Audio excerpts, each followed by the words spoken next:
आपने अपना बिजनेस तैयार करा, बहुत सारी मेहनत कर कर, खून पसीना लगाकर, कई रात जाग कर, और अब वो टाइम आ गया है जब अपने बिजनेस को आप नेक्स्ट जनरेशन को ट्रांसफर कर रहे हैं। And now the big question is कि वो उसे आगे बढ़ाएंगे या नीचे ले जाएंगे। तो आज हम बात करने वाले हैं कि जब आप अपना बिजनेस नेक्स्ट जनरेशन को पास करें तो क्या ध्यान रखें। बिकॉज बिजनेस पास करना सिर्फ एक चेयर पास करना नहीं है, आपको अपने नेक्स्ट जनरेशन को तैयार करना है कि वो इस बिजनेस को अर्न कर सकें, उसको आगे बढ़ा सकें। आज हम इस वीडियो में 3 चीज़ों में बात करेंगे। सबसे पहले हम देखेंगे कि वो कौन सी मिस्टेक्स जो हम ना करें जब हम बिजनेस को नेक्स्ट जनरेशन को पास करें। सेकंड, हम बात करेंगे रोड मैप की, जब हम अपना बिजनेस हमारे नेक्स्ट जनरेशन को देते हैं तो हमें क्या क्या ध्यान रखना चाहिए। और लास्ट में आपको मैं चेक लिस्ट दूंगा जिससे आप चेक कर पाएंगे कि आपकी नेक्स्ट जनरेशन इस बिजनेस को लीड करने के लिए रेडी है या नहीं। तो चलिए शुरू करते हैं। ये वीडियो बहुत इंपॉर्टेंट है बिकॉज लास्ट वीडियो मैंने आपको बताया था कि 70% Indian family businesses second generation के बाद नहीं चल पाते, और इसका सबसे बड़ा रीजन है वो ये है कि आपकी सेकंड जनरेशन रेडी नहीं होती, प्रिपेयर नहीं होती आपके बिजनेस को मैनेज करने के लिए। और जनरली हम एक ही मिस्टेक करते हैं कि हम उसके हाथ में अपना बिजनेस थमा देते हैं। ये ऐसा ही होता है जैसा कि किसी 18 साल के बच्चे को कार दे दी, उसको कार तो दे दी, वो ड्राइविंग सीट पे बैठ गया, पर इसका मतलब नहीं है कि अच्छा ड्राइवर हो। तो आज हम सीखेंगे कि उसको कैसे अच्छा ड्राइवर बनाए। Hi, I am Pushpi Singh Jadaun, your business growth coach, और ये सीरीज है इंडियन फैमिली बिजनेसेस पे, जिसमें मैं सेकंड वीडियो लेके आ रहा हूँ। और आप इस चैनल को सब्सक्राइब कर सकते हैं बिकॉज बहुत सारे वीडियो आएंगे जो आपके फैमिली बिजनेस को ग्रो करने में हेल्प करेंगे। तो चलिए शुरू करते हैं सबसे पहले उन चीजों के साथ जो आपको नहीं करनी है। जो पहली चीज है वो ये है कि स्टार्टिंग में कोई बड़ी पोजीशन आपके नेक्स्ट जनरेशन को दे देना, आपके बच्चे को दे देना। मैंने बहुत बार देखा है कि बच्चा निकल के आया इंजीनियरिंग कॉलेज से और आप बोलते हैं he is our new director. मुझे एक बात बताइए, उसने कितनी टीम लीड करी है, उसे कितना मार्केटिंग का एक्सपीरियंस है, कितने क्लाइंट को मैनेज किया, आप सीधे उसको प्रेसिडेंट डायरेक्टर कैसे बना सकते हैं। और ये एक बहुत बड़ी मिस्टेक है जो हमें नहीं करनी है जब भी हमारी नेक्स्ट जनरेशन इन्वॉल्व करें। सेकंड, जो हमें गलती नहीं करनी है वो ये है कि हमें उसे ओवर प्रोटेक्ट नहीं करना है, उसे टफ सिचुएशन फेस नहीं करने देना, टीम को मैनेज नहीं करने देना, उसको बड़े डिसीजन नहीं लेने देना। आपको लगता है उसको प्रोटेक्ट करके रखेंगे, पर आप जितना उसको प्रोटेक्ट करेंगे उतना वो खराब लीडर बनेगा। उससे स्ट्रगल करने दीजिए, तभी वो आगे जाकर एक अच्छा लीडर बन पाएगा। एक चीज जो हमारी टीम मेंबर के साथ करते हैं वो हमारे बच्चे के साथ भी कर लेते हैं कि उसको बिजनेस ज्वाइन करा देते हैं और बोलते हैं धीरे धीरे सीख जाएगा। ये बिल्कुल ना करें। एक स्ट्रक्चर्ड मेंटरशिप प्रोग्राम बनाइए कि उसे स्टेप बाय स्टेप आपके बिजनेस के बारे में कैसे सिखाना है, सो दैट कोई कंफ्यूजन ना रहे और उसे मालूम रहे कि उसे क्या करना है और क्या नहीं करना है। एक और चीज जो हम एज अ बिजनेस ओनर बहुत गलती करते हैं, हम बार बार अपने बच्चों से बोलते हैं कि यार ये बिजनेस तो तेरा ही है, किसी दिन तू ही इस बिजनेस का मालिक होगा। ये आपको नहीं बोलना है। आपको बोलना है कि अगर आप केपेबल हो तो आपको बिजनेस मिलेगा। बिकॉज जब आप कहते हैं ना कि ये बिजनेस आपका है, ये बिजनेस आपके लिए बना है, आप इसको फ्यूचर में संभालोगे, तो उसको अर्न करने की फीलिंग खत्म हो जाती है, साथ में ईगो बढ़ जाता है, वो चैलेंजेस लेने के लिए रेडी नहीं है, उसको मजा भी नहीं रहता उस बिजनेस के अंदर कुछ और सीखने का। तो प्लीज ये कहना बंद कर दीजिए कि ये बिजनेस आपका है। इसके बजाय कहिए कि अगर आप सच में केपेबल हुए, आप इसे अर्न कर सके, तो आपको बिजनेस मिलेगा।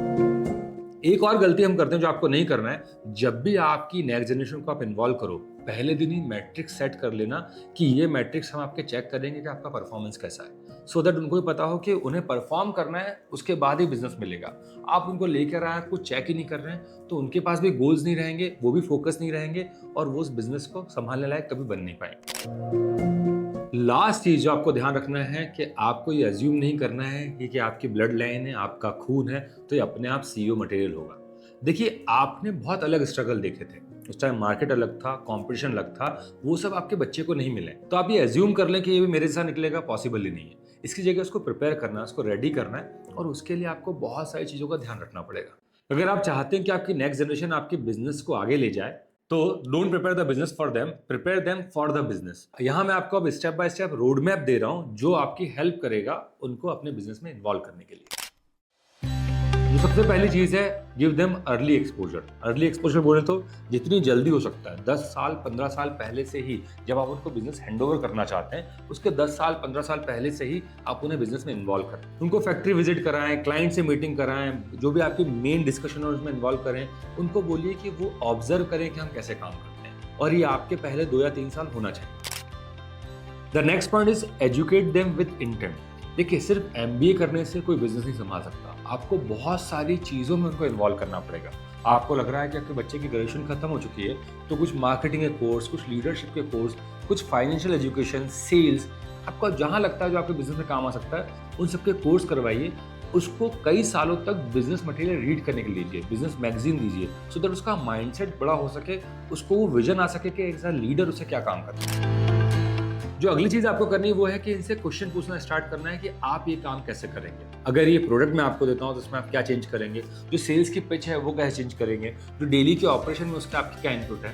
बिकॉज जब आप इनसे क्वेश्चन पूछेंगे तभी सोचना स्टार्ट करेंगे और साथ में आपको पता चल जाएगा कि इनको कितनी और ट्रेनिंग की जरूरत है। एक बहुत इंपॉर्टेंट पॉइंट है जो मैं चौथे नंबर पे ले रहा हूँ, वो है कि स्टार्टिंग में आपका बिजनेस ज्वाइन करने से पहले इनको करीबन 2 साल के लिए बाहर किसी और कंपनी में काम कराइए। जब ये बाहर काम करेंगे तो इनको समझ में आएगा कि कंपनी चलती कैसी है, एक लीडर को क्या करना है क्या नहीं करना है, कौन सी चीज़ें मैं यहाँ से अपनी कंपनी में इंप्लीमेंट कर सकता हूँ। और ध्यान रखिएगा, बाहर वाली कंपनी आपके कारण ना मिलनी चाहिए।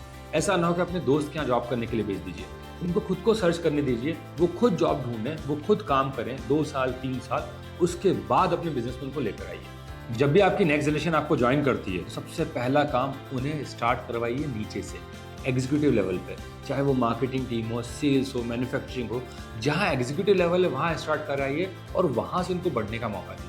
शुरू में आप मैनेजर लेवल दे देंगे ना तो वो सीख नहीं पाएंगे बिजनेस चलता कैसे है। और ये बहुत बड़ी गलती हर बिजनेस ओनर करता है कि मेरा बच्चा आया तो सीधे ऊंची कुर्सी पर बैठेगा और वहाँ आप उसकी लर्निंग खत्म कर देते हैं। तो शुरू के 2-3 साल उसको नीचे ही शुरू कराइए और धीरे धीरे उसको प्रमोशन दीजिए। जब भी ये ट्रांसफर वाला पीरियड चल रहा है उस टाइम कोशिश करिए कि अपनी लेगेसी भी ट्रांसफर कर सकें। बताइए कि आप ये बिजनेस क्यों करते हैं, बताइए कि आपकी कोर वैल्यूज क्या है, क्या आपके बिजनेस की आत्मा है। मतलब बहुत सिंपली उसको पता होना चाहिए कि कुछ भी हो जाए, आपको प्रॉफिट नहीं हो रहा हो, आप बहुत टफ सिचुएशन में हो, तब भी ये प्रिंसिपल फॉलो करने, इनको ब्रेक नहीं करना।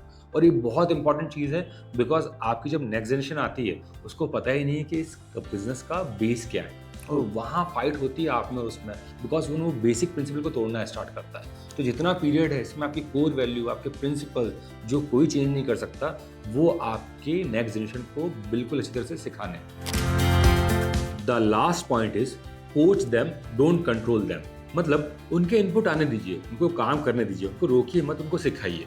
अगर कुछ गलतियां भी कर रहे हैं तो एक मंथली फीडबैक सिस्टम ले लीजिए जहां आप बैठें और उनसे पूछें कि क्या क्या आपने डिसीजन लिए थे और उससे क्या रिजल्ट आए, और वहां अपने इनपुट दीजिए। इससे होगा क्या, वो आप पे भी ट्रस्ट करेंगे और उनको एक चीज समझ में आएगी कि आप उन्हें आगे बढ़ने दे रहे हैं, ना कि रोक रहे हैं। तो ये थे वो पॉइंट जिनके थ्रू आप अपने नेक्स्ट जनरेशन को सक्सेसफुली अपना बिजनेस ट्रांसफर कर सकते हैं। I have created a free checklist जिसको आप डाउनलोड करके चेक कर सकते हैं कि आपका बच्चा बिजनेस हैंडल करने के लिए रेडी है या नहीं। तो अगर आपको ये वीडियो अच्छा लगा है तो अपने उन फ्रेंड्स के साथ शेयर करें जिनकी नेक्स्ट जनरेशन उनके बिजनेस में आने वाली है या वो शुरुआत कर चुके हैं।